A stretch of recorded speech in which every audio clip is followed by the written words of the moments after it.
Terima kasih Tuhan. Terima kasih. Kau baik bagi kami Yesus. Bahkan sangat baik bagi kami Tuhan. Karena kami sadar kalau kami boleh ada sebagaimana kami sayangkannya ada, itu semua karena kasih karunia-Mu Bapa. Itu semua karena anugerah-Mu Yesus.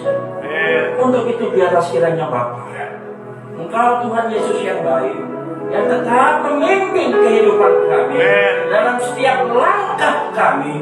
Engkau yang menuntun kami, Engkau yang menolong kami, Engkau yang menjaga kami di dalam setiap kami beraktivitas. Terima kasih untuk hari yang indah. Terima kasih untuk urapan kuasa Roh Kudus-Mu kepada kami pribadi lepas pribadi Tuhan. Kami percaya di dalam nama Yesus. Engkau tahu apa yang menjadi kebutuhan jemaat-Mu di tempat ini. Mereka yang letih lesu dan beban berat, Engkau Tuhan yang memberikan kelepasan. Engkau Tuhan Yesus yang memberikan kelegaan. Mereka yang membutuhkan kesembuhan dalam nama Yesus, mereka akan menerimanya. Terima kasih Tuhan. Terima kasih. Pakai mulut bibir lidah hamba-Mu untuk menyampaikan kebenaran firman-Mu, dan biarlah sekiranya nama-Mu saja yang dipermuliakan. Terima kasih Tuhan. Terima kasih. Dalam nama Yesus. Dalam nama Yesus. Kami siap diberkati oleh Engkau. Terima kasih Roh Kudus. Haleluya. Amin. Puji Tuhan.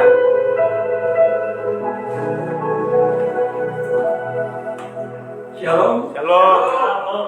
Puji Tuhan. Saya berterima kasih kepada Tuhan karena melalui hambanya Bapak Pendeta Edwin, saya diperkenankan untuk membawakan kebenaran firman Tuhan di tempat ini. Saya percaya kalau kita tidak kenal maka tidak sayang. Tapi kalau sudah kenal pasti terbayang-bayang. Haleluya. Nama saya Tili Kurniadi. Baiklah, saya buka masker sebentar. Ya, sip, mantap. Ganteng ya. Nama saya Haleluya. Tili Kurniadi. Istri saya 1, anak saya 3. Tapi semenjak 7 tahun yang lalu saya hanya tinggal berdua istri saya karena anak saya tidak ada yang mau kembali ke Indonesia. Mereka tiga-tiganya mencari rupiah di negeri kanguru. Yang pertama, Tresya Kurniadi, dia sudah 14 tahun di Australia. Dia sudah menjadi warga negara di sana, dia tidak mau pulang. Bisnis sudah punya sendiri. Dan yang kedua, Samuel Christian Kurniadi, sama juga sudah warga negara sana. Dia seorang master chef.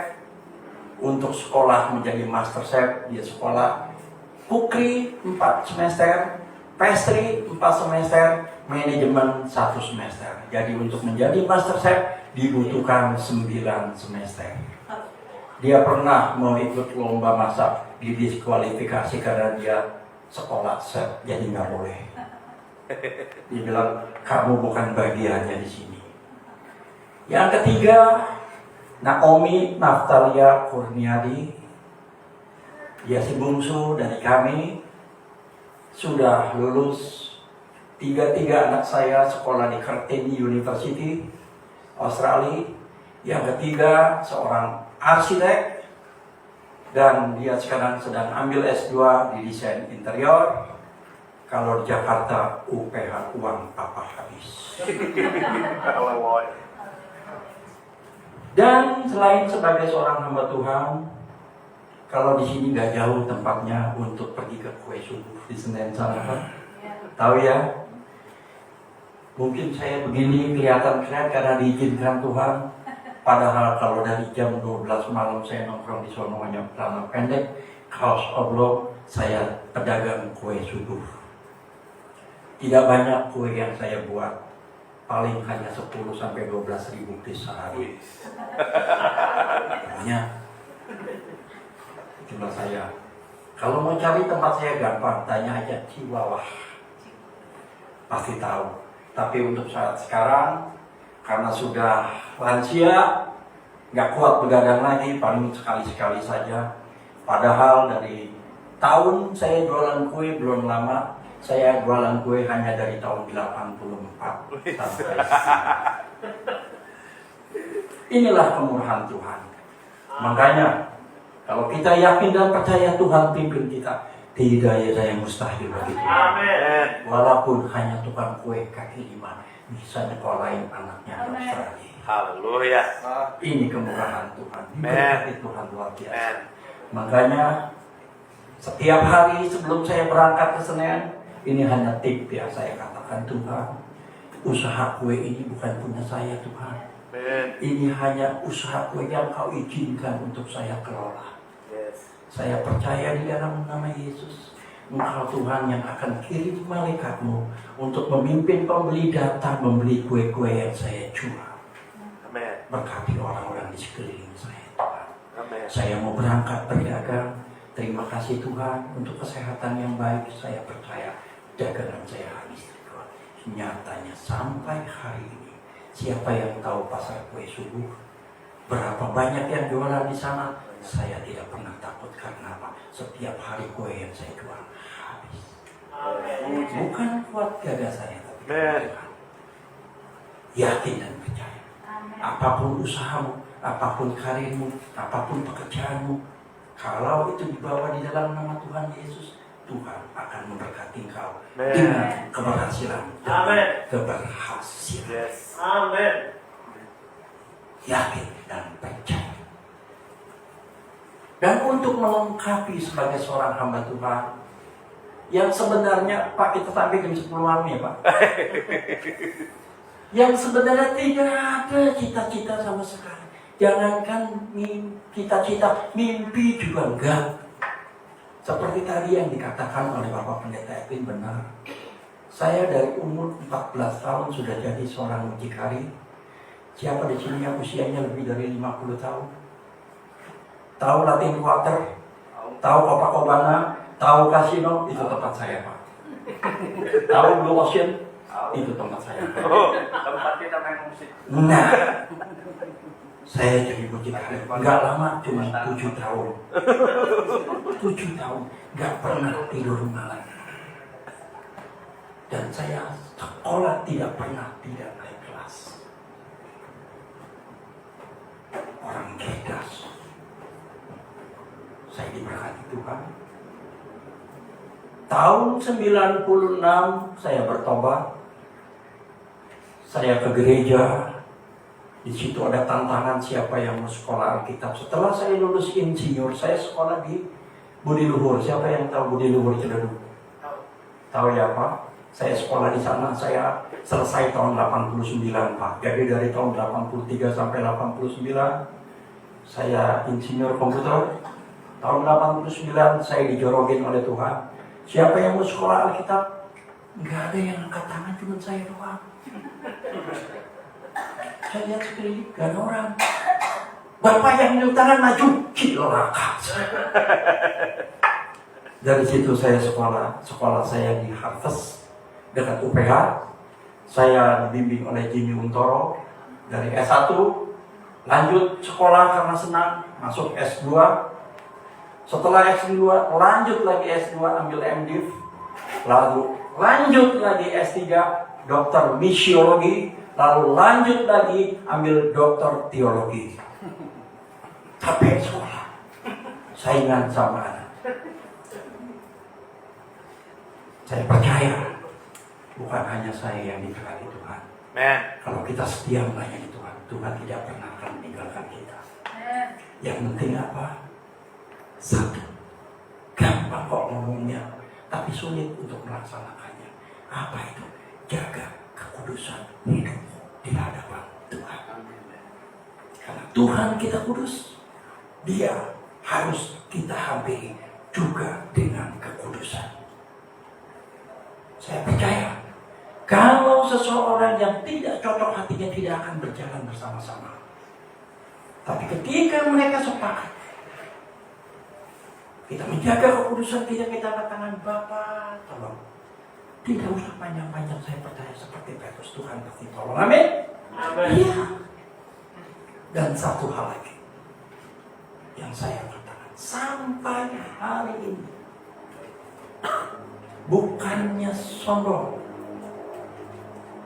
Semenjak anak saya Stresia Kurniadi berangkat ke Australia tahun 2007, disitulah saya membangun Metsah keluarga bersama keluarga saya.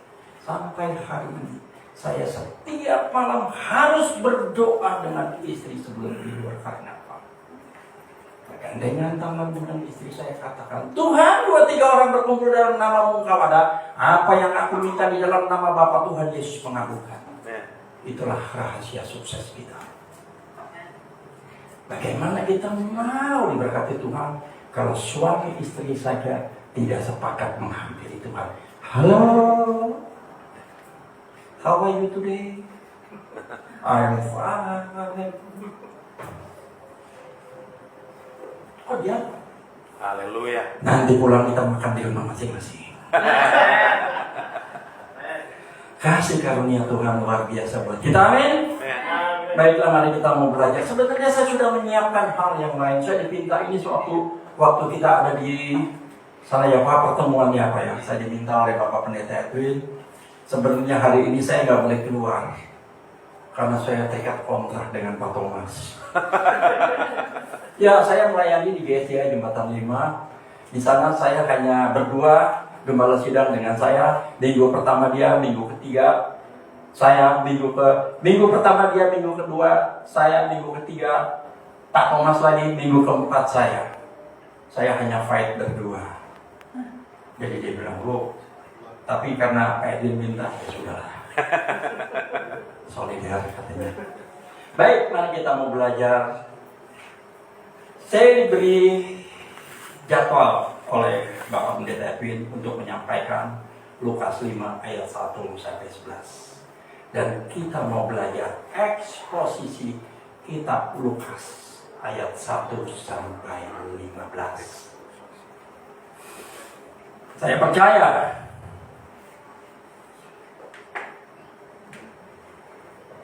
mari sebelumnya kita membaca bersama-sama. Saya membaca ayat yang ganjil. Jemaat nanti melanjutkan dengan ayat yang genap. Kita baca bergantian.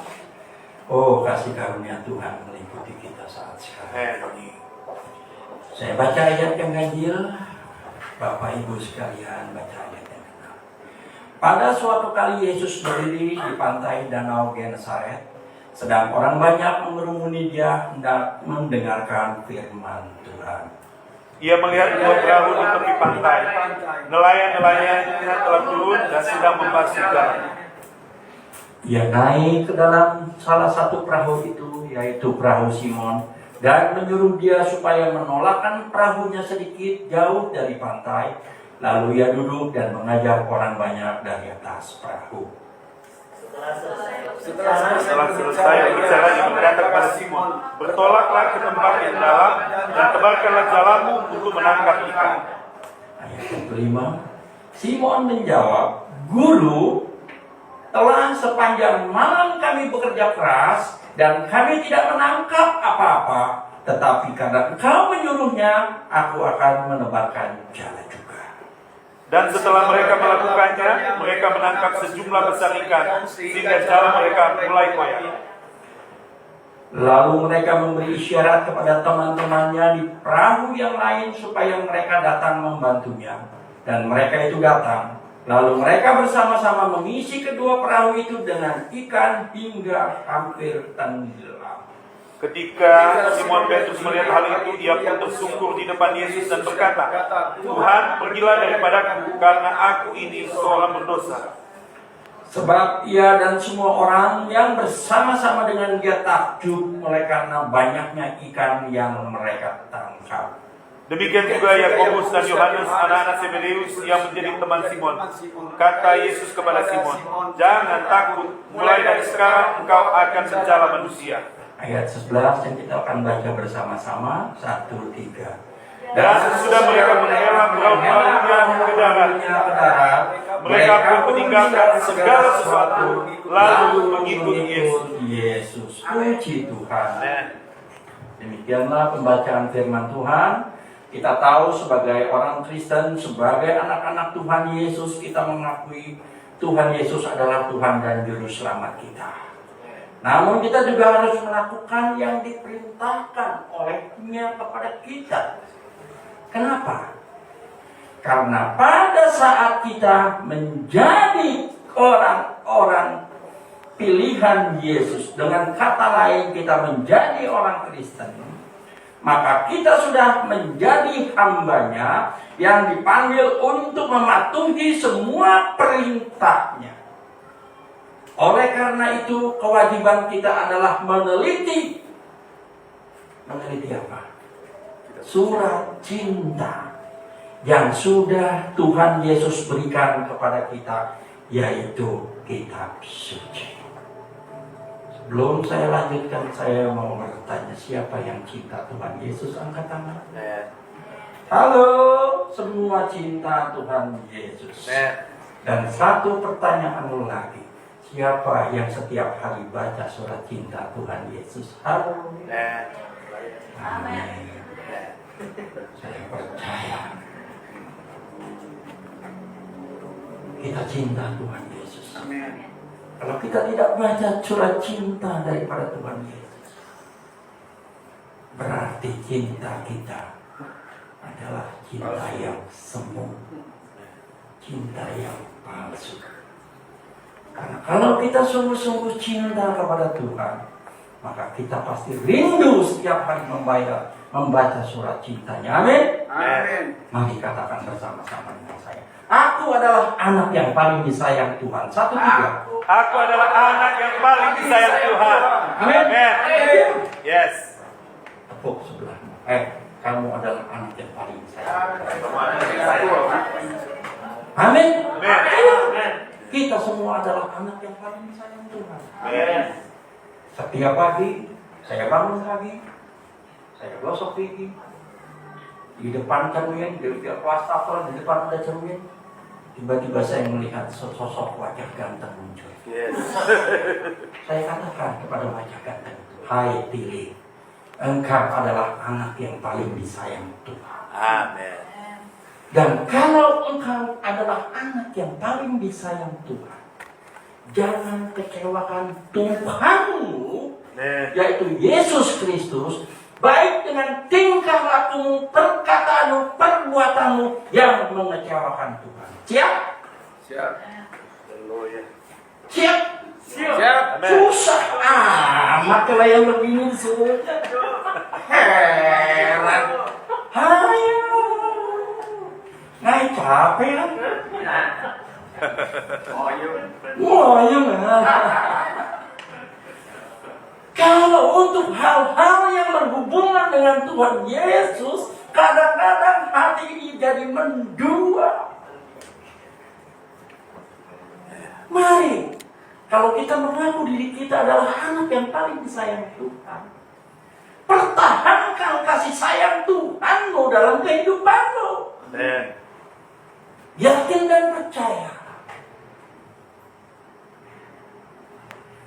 Tidak sehari pun Tuhan Yesus tidak memberkati kau.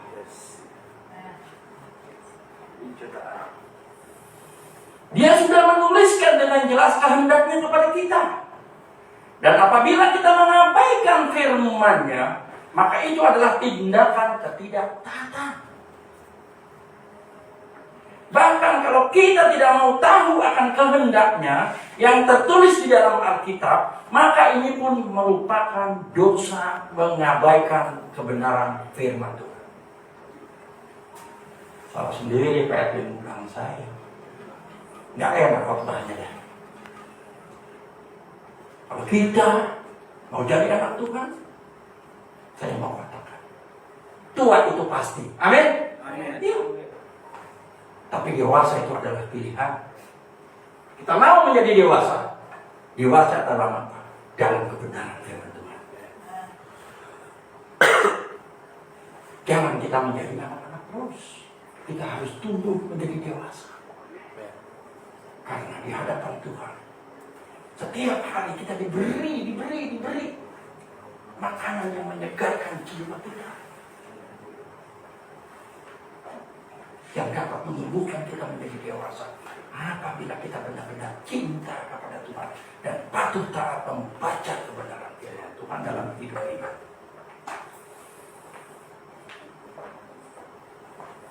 Bahkan kalau kita tidak mau tahu akan kehendaknya yang tertulis, saya ulangi sekali lagi, di dalam kebenaran firman Tuhan itu merupakan dosa bagi kita. Karena barang siapa tahu yang baik dan tidak melakukannya, maka ia berdosa. Setiap anak-anak Tuhan harus tahu apa yang harus dilakukan dan apa yang tidak boleh dilakukan. Dan kalau kita perhatikan dengan cermat di sini, ada sedikit perbedaan antara pasal 4 dan 5 tentang pengajaran Tuhan Yesus. Di dalam ayat 4 ada kontras pengajaran di dalam pengajaran Tuhan Yesus. Di dalam Lukas 4 dengan dalam Lukas 5, kontrasnya itu dalam Lukas 4, Tuhan Yesus memberitakan Injil di rumah-rumah ibadat. Lukas 4 ayat 15, Lukas 4 ayat 16, Lukas 4 ayat 33, Lukas 4 ayat 44. Sedangkan di dalam Lukas 5 Tuhan Yesus mengajar di rumah ibadat. Tuhan Yesus mengajar di luar rumah ibadat.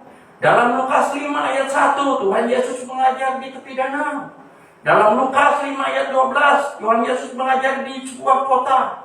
Di sana ada orang kusta dan ini menunjukkan bahwa itu tidak mungkin terjadi di rumah ibadat. Di dalam Lukas 5 ayat 19 ada di sebuah rumah Tuhan Yesus mengajar. Dan Lukas 5 ayat 27 di luar juga di mana dia bertemu Matius si Lewi pemungut cukai. Semua ini mengajarkan apa? Ini mengajarkan bahwa sekalipun gereja adalah tempat mengajar firman Tuhan dan khususnya pemberitaan Injil, tetapi hal itu tidak harus selalu dilakukan di dalam gereja. Maksudnya apa? Tentu saja baik kalau saudara bisa mengajak orang datang ke gereja untuk mendengarkan firman Tuhan. Tapi ada banyak orang tidak mau diajak ke gereja. Betul? Ya. Karena itu kita harus keluar untuk menginjil mereka di tempat di mana mereka berada. Banyak orang Kristen yang sudah memberitakan Injil, tetapi lalu kehabisan ladang. Karena semua orang yang dekat sudah diinjili, maka dia harus selalu mencari ladang yang baru. Lihatlah betapa bervariasinya penginjilan yang dilakukan oleh Tuhan Yesus Kristus. Dia tidak terpaku kepada satu tempat. Kalau kita mau dipimpin oleh Tuhan Yesus, saya percaya kasih karunia Tuhan menyertai kita. Karena dia tidak pernah meninggalkan kita sebagai yatim piatu.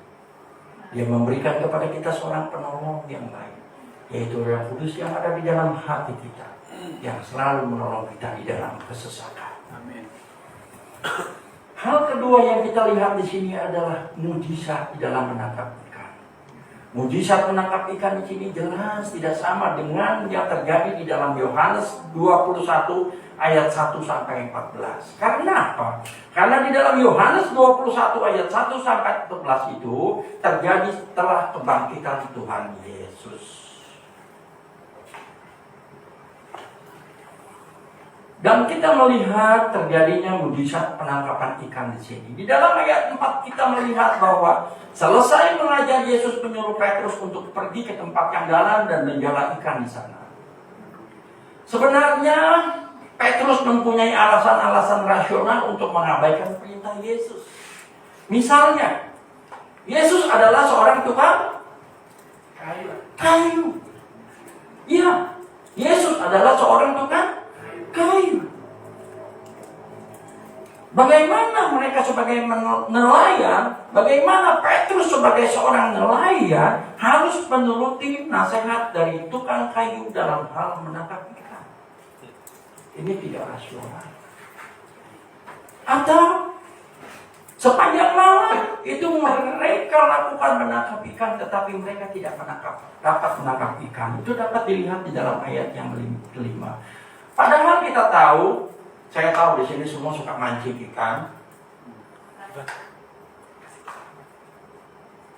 Malam adalah waktu yang terbaik untuk menangkap ikan. Tetapi kalau kita baca di dalam kebenaran firman Tuhan, Yesus menyuruh mereka menjala ikan di pagi atau siang hari. Ini pun tidak rasional. Atau yang tempat yang dalam bukanlah tempat yang baik untuk menjala ikan. Karena apa? Jala ditebarkan hanya untuk sungai yang kedalamannya mungkin hanya 1,5 meter sampai 2 meter. Tetapi kalau di laut, di tempat yang dalam, bagaimana jala dapat ditebarkan untuk menangkap ikan? Ini juga tidak rasional.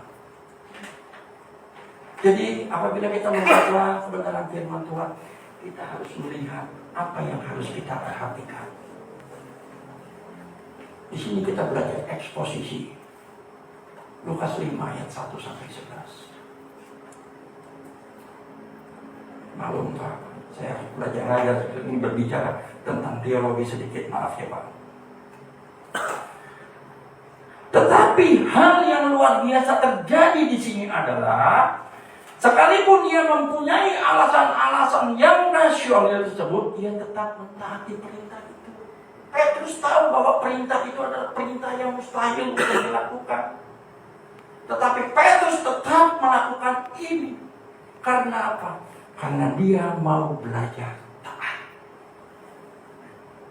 Kalau saudara mendapat perintah Tuhan Yesus, dan saudara mempunyai alasan yang rasional untuk tidak mentaati perintah Tuhan itu, apakah saudara tunduk pada firman Tuhan atau pada alasan rasional saudara?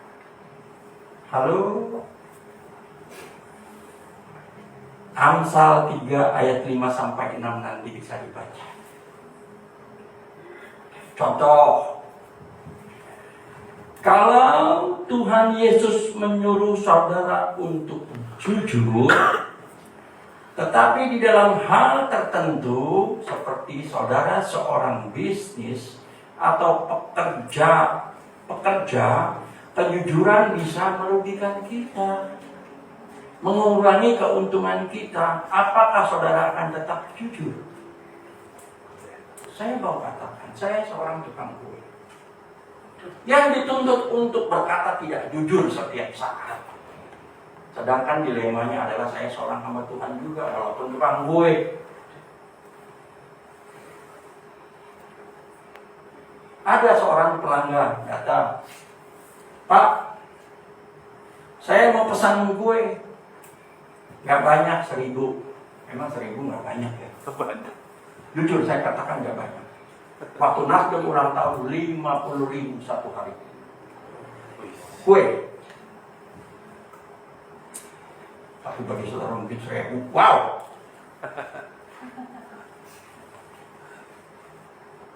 Saya mau pesan kue 1.000. Aram-aram. Ini sampai sore tahan kenapa? Kalau kalau saya mau ngambil pesanan 1.000 kan saya harus katakan, Bu, tahan Bu.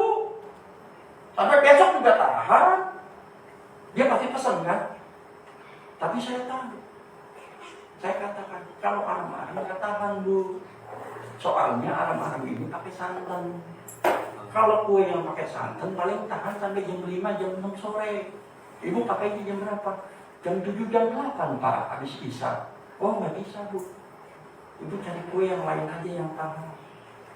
Di sini yang tahan apa Pak?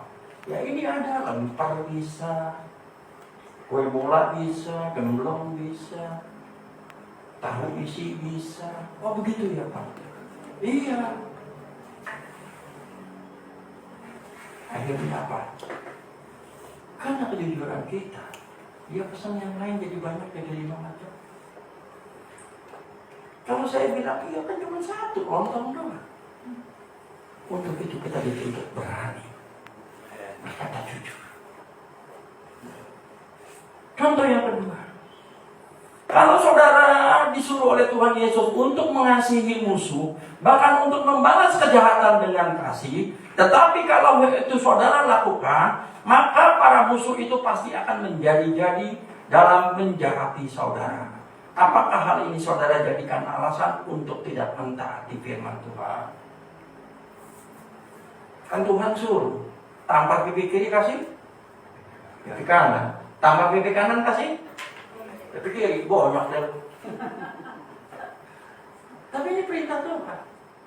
Bagaimana? Pak, Mengampuni itu gampang. Tapi saya mesti kasih tahu dia, Pak.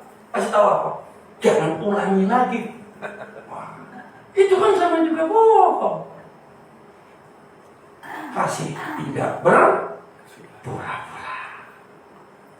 Kasih tak berkesudahan. Atau Tuhan Yesus menyuruh saudara untuk melayani Dia, Tuhan Yesus Kristus. Padahal saudara sudah sangat sibuk. Saudara bekerja dari pagi hari Senin sampai hari Sabtu mungkin. Hari Minggu pagi saudara sudah pergi menghadiri pernikahan. Apalagi pernikahan saudara kita yang tidak bisa ditunda waktunya. Begitu sampai jam 4 jam 5 udah capek badan. Padahal harus jadi singer. Apakah kita mau mentaati dengan memberikan sisa-sisa kepada Tuhan? Begitu nyanyi, Tuhan Yesus baik. Mari, kalau mau dipimpin Tuhan, beri yang terbaik buat Tuhan. Amin. Kita membaca di sini ketaatan Petrus ini menyebabkan terjadinya suatu mujizat, yaitu mereka menangkap begitu banyak ikan sehingga jalan mulai koyak dan perahu hampir tenggelam karena dipenuhi ikan.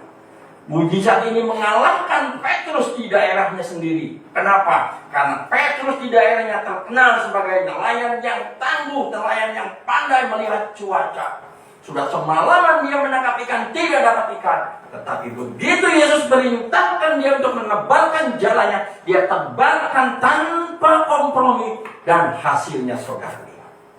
Haleluya. Kadang-kadang Tuhan memberikan berkat kepada kita bukan apa yang kita rancang, bukan apa yang kita pikirkan. Saya mau tanya, apabila saudara mau memulai usaha dulu, setelah selesai undang pendeta untuk memberkati, atau saudara berbicara dulu dengan Tuhan, katakan, Tuhan, saya memulai usaha. Mana yang saudara lakukan lebih dahulu? Kalau kita itu jujur apa enggak tahu. Tapi kebanyakan yang kita lakukan, kalau memang itu keluar, saya katakan. Kadang-kadang lebih banyak yang kita lakukan setelah kita mau persiapan toko, kita taruh barang-barang, undang Pak Edwin doa buat usaha saya. Begitu usaha jalan, Pak Edwin berdoa, dalam nama Yesus diberkatilah tokomu, banyak pelanggan. Seminggu, 2 minggu, sebulan, sepi, bangkrut. Yang disalahin siapa? Pendetanya nggak bisa doa. Tuhan nggak sayang sama kita. Padahal di sana lo mau mulai usaha bilang juga enggak sama gue. Nah sekarang dia mulai usaha baru ngomong. Padahal sebenarnya saya nggak izinkan kau buka usaha ini. Untuk itu mari, ketika hati kita pekakan kebenaran firman Tuhan, Tuhan akan berbicara kepada kita. Dan Dia akan menuntun kita setiap hari, always, every day. Kamu akan dipimpin oleh Tuhan untuk menuju kepada kemenangan demi kemenangan dan keberhasilan demi keberhasilan. Amin. Beri kemuliaan bagi Tuhan. Amin. Tuhan baik buat kita. Mari kita mau belajar menjadi dewasa, dipimpin oleh Tuhan.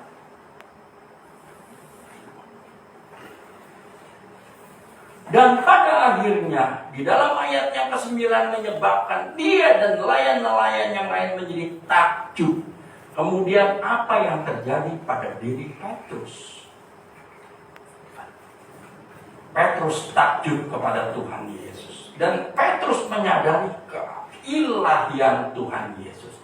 Ini terjadi dari perubahan sebutan yang dipakai Petrus terhadap Tuhan Yesus. Di dalam ayat 5, sebelum mujizat itu terjadi, dia menyebut Yesus dengan sebutan guru. Di dalam bahasa Inggrisnya mungkin disebut master. Tetapi di dalam ayat yang ke-8, Setelah mujizat itu terjadi, dia menyebut Yesus dengan sebutan Tuhan. Atau dalam bahasa Inggrisnya Lord.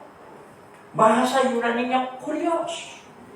Kata bahasa Yunani Kurios ini menerjemahkan kata bahasa Ibrani Yahweh atau Yehova yang dalam perjanjian lama selalu menunjuk kepada Bapa di surga. Di dalam perubahan sebutan ini menunjukkan bahwa mujizat yang dilakukan oleh Tuhan Yesus menyadarkan Petrus bahwa Yesus adalah Allah.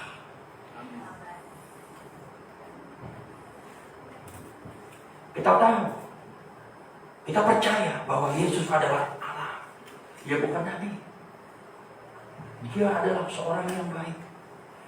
Kalau saudara percaya bahwa Yesus adalah Allah, maka jangan biarkan hal itu menjadikan saudara percaya kepada hal yang kosong.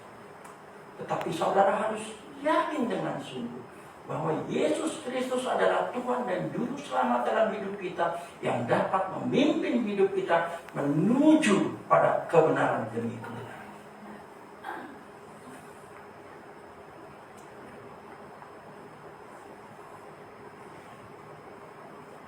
Dan Petrus menyadari kesucian Yesus. Di dalam ayat 8 Petrus berkata, "Pergilah daripadaku, karena aku ini seorang berdosa." Iya. Dia menyadari kesadarannya bahwa Yesus adalah Allah secara otomatis diikuti dengan kesadaran akan kesucian Yesus. Karena Allah pasti suci. Ini menyebabkan ia merasa dirinya kotor. Dia merasa dirinya tidak layak untuk berjalan bersama dengan Yesus. Banyak orang cuma menekankan bahwa Allah itu adalah kasih. Ini adalah sesuatu yang salah. Allah memang kasih, tetapi ia juga suci. Kesucian Allah terlihat dari hukum-hukum Tuhan yang begitu tinggi tuntutannya. Misalnya di dalam Matius 5 ayat 28, ayat 44 dan sebagainya. Adanya iman-iman pengantara antara Allah dan manusia di dalam perjanjian lama. Yang berikutnya ada takdir Allah yang menjadi pemisah antara manusia berdosa dengan Allah yang maha suci di dalam perjanjian lama. Dan yang berikutnya banyaknya hal-hal yang membuat seseorang najis dalam perjanjian lama. Misalnya di dalam Imamat 11 sampai dengan 15. Kata kudus-kudus yang ditujukan kepada Tuhan dalam Yesaya 6 ayat 3, Wahyu 4 ayat 8, sesuatu yang perlu diperhatikan adalah sekalipun Allah itu kasih dan kasihnya sangat ditekankan, tetapi tidak pernah ada sebutan kasih yang ditujukan kepada Allah. Untuk itu mari kita mau hidup seimbang di dalam menjalani kehidupan. Saya percaya kita semua punya HP. Amin. Kita semua punya HP. Pertanyaannya satu. Lebih baik ketinggalan HP apa ketinggalan istri? Halo? Halo? Benar. Kalau HP ketinggalan kita balik. Tapi kalau istri ketinggalan tein.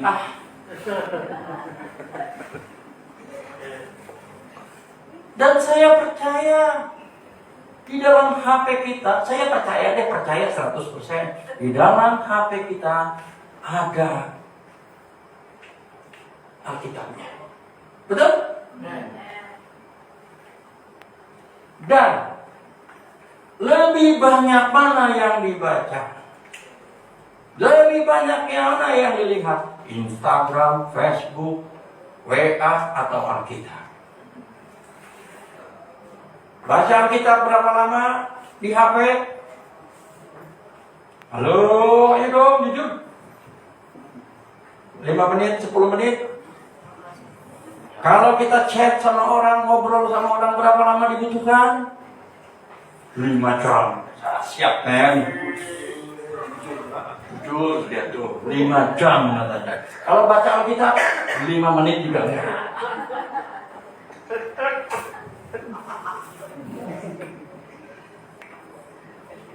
Inilah kita. Saya katakan, saya bukannya mau berkata omong besar, bukan. Saya orang yang sering kali menikmati time quality bersama dengan istri.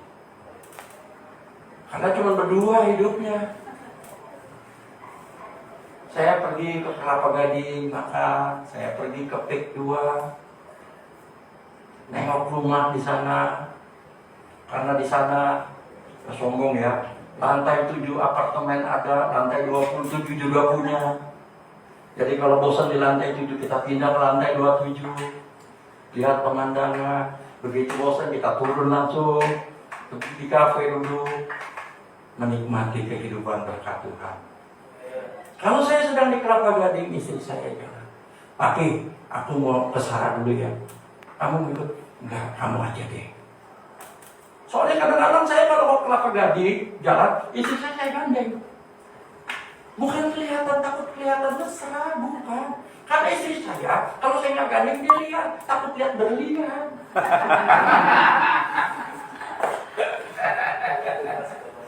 yang ketawa pasti nyalamin tuh.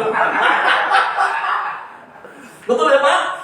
Kalau nggak digandeng liar dia. Pak, bagus tuh Pak. Astagfirullah.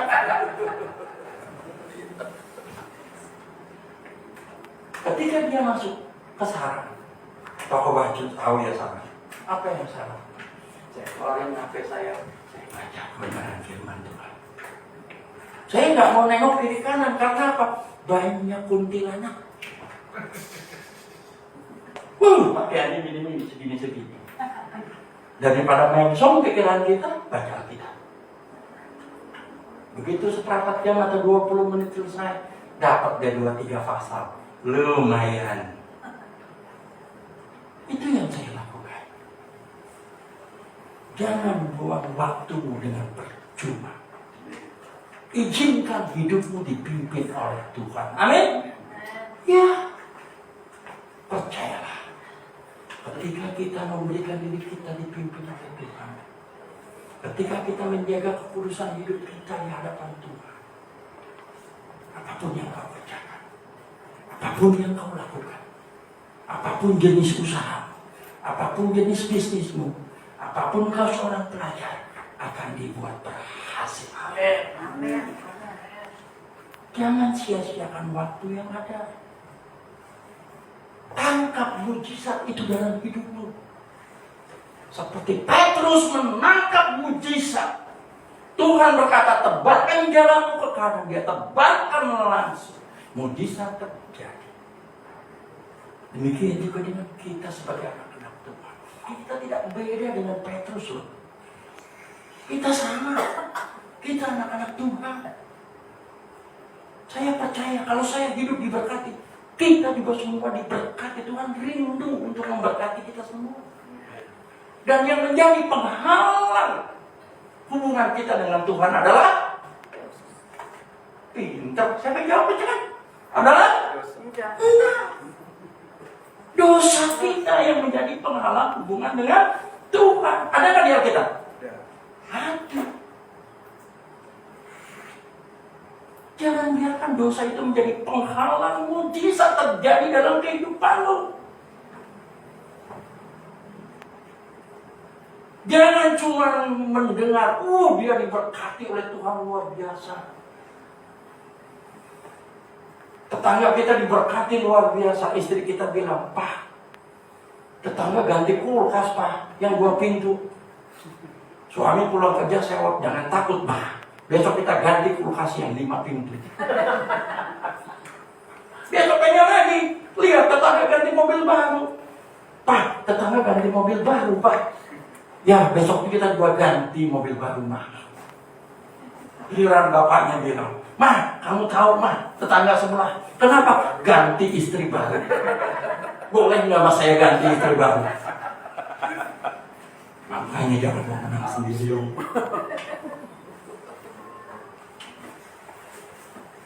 Kalau nggak mau disakiti, jangan menyakiti. Hiduplah apa adanya. Gengsi itu mahal, betul? Ya, gengsi itu mahal. Di sini siapa yang pernah kehilangan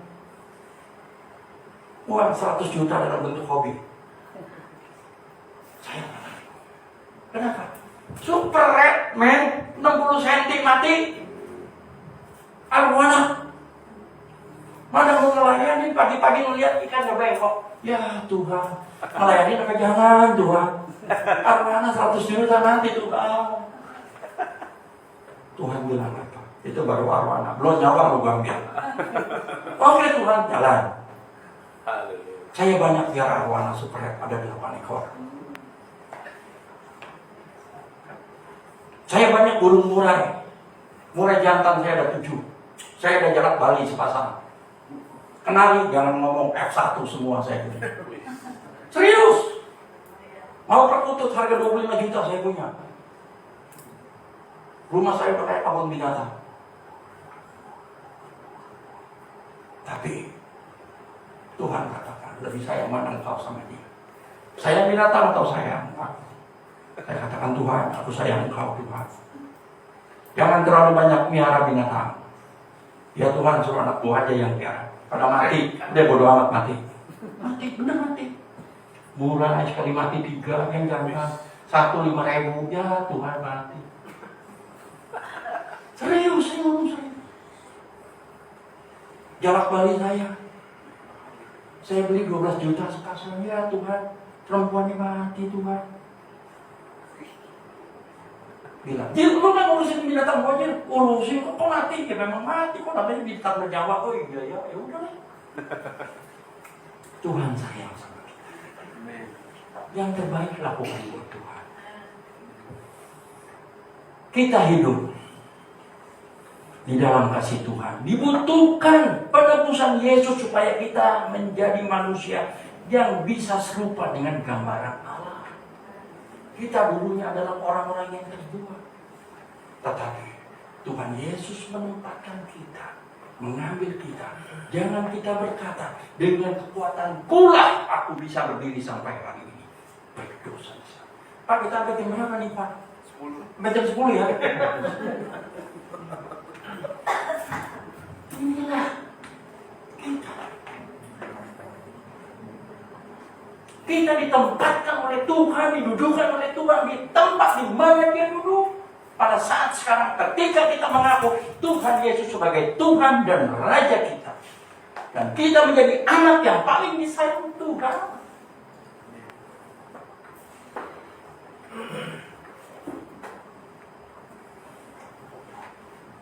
Kesucian Allah menyebabkan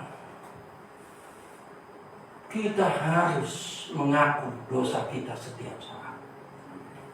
Karena waktu-waktu yang kita jalani adalah jahat. Iya.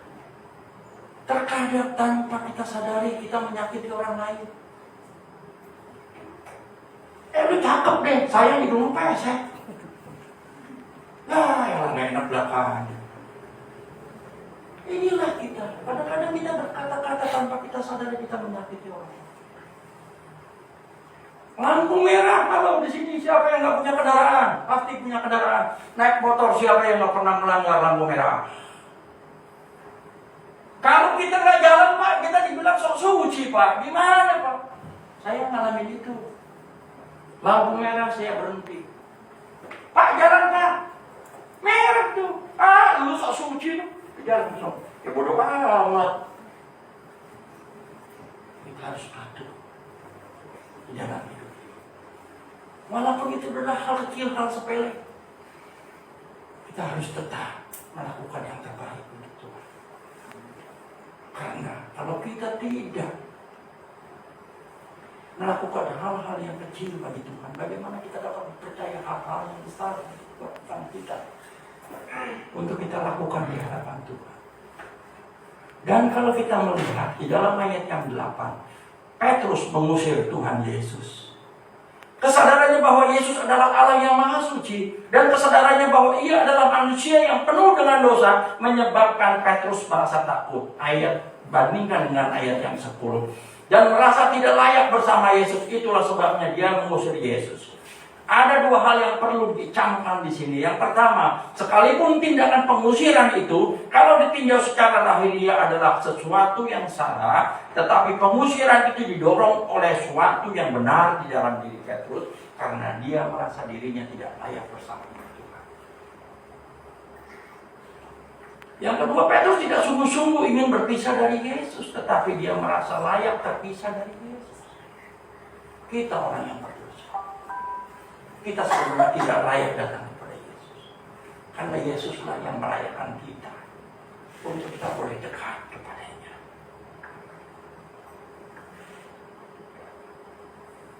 Apakah saudara sering mengusir Yesus dengan secara menyolok di dalam kehidupan kita? Artinya apa? Artinya kita mengandalkan kekuatan kita sendiri. Siapa di sini yang membiasakan diri ketika kita keluar rumah? Tuhan, pimpin saya Yesus. Amin. Ibu-ibu saya yakin kalau ke pasar buat apa bukan?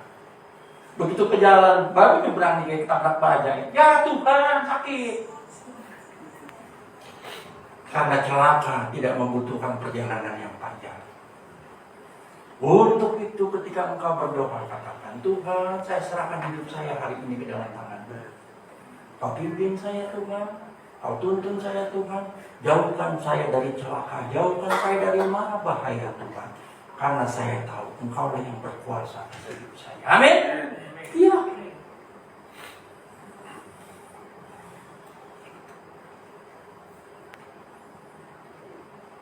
Dan pertanyaan berikutnya adalah, ketika kita menjadi orang Kristen, ketika kita menjadi anak-anak Tuhan Yesus Kristus, apakah kita merasa bahwa ketaatan kepada Tuhan Yesus adalah sesuatu yang merugikan kita? Halo? Untuk itu mari kita mau hidup benar-benar di hadapan Tuhan. Jangan menunda di dalam hal mengikuti Yesus. Karena apa? Tak selalu Yesus mau menerima kita.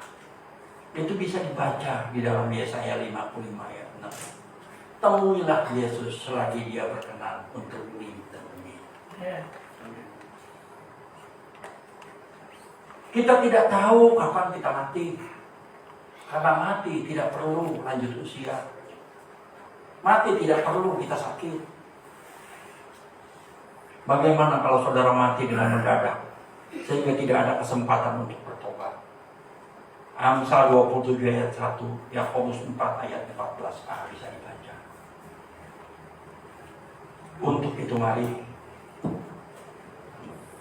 kita mau menyadari, di sini kita melihat bahwa sesuatu yang luar biasa. Yesus memberi Petrus kesuksesan secara jasmani. Tetapi ini menyebabkan ia melihat kebesaran Tuhan Yesus. Sehingga ia justru tidak menghargai sukses jasmani. Tetapi sebaliknya meninggalkan dan mengikut Tuhan dan melayaninya. Untuk itu mari, ketika kita masih kecil, di dalam usaha kita, bisnis kita mohon kepada Tuhan. Seringkali kita mendengar kata-kata ini. Kita diberkati menjadi kaya dan kaya. Sehingga apa yang terjadi? Kita lupa kepada niat kita semula untuk melayani Tuhan.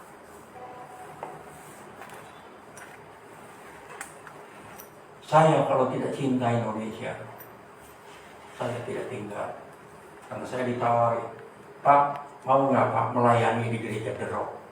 Itu ada di Australia. Enggak, aku cinta Tuhan, aku cinta GSDA.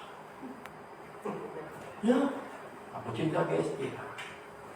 Istri saya bilang, Pak di sini aja Pak jadi pendeta.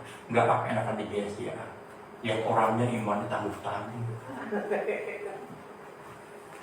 Orang-orang di luar negeri di Australia kan nggak perlu Tuhan. Kadang-kadang kita dilecehkan oleh mereka. Apa yang mereka perlukan? Saya mau jujur berkata, secara finansial mereka nggak kekurangan. Walaupun mereka nggak kerja, kalau mereka sudah menjadi warga negara Australia, mereka diberi uang oleh pemerintah. Kalau sakit dijamin rumah sakit. Kalau kita Warga negara Indonesia apakah dijamin? Dapat 300.000 sebulan aja, kalau dapat alhamdulillah. Sakit, ya sekarang aja ada BPJS, dulu nggak enggak. Inilah kita. Untuk itu mari andalkan Tuhan dalam setiap langkah hidup. Biar Tuhan yang memimpin engkau. Untuk itu mari katakan kepada Tuhan, Tuhan inilah aku. Apabila engkau masih ada ganjalan dengan sesamamu, dengan saudaramu atau dengan siapapun, ampunilah mereka. Datang pada Tuhan, katakan, Tuhan, aku mau mengampuni orang yang bersalah kepadaku, seperti Engkau mengampuni kesalahanku. Biar aku mau taat setia jadi anak-anak yang berkati. Amin. Mari kita mau bangkit berdiri. Amin. Singer song leader membantu. Kita naikkan kasih Yesus, kasih Yesus.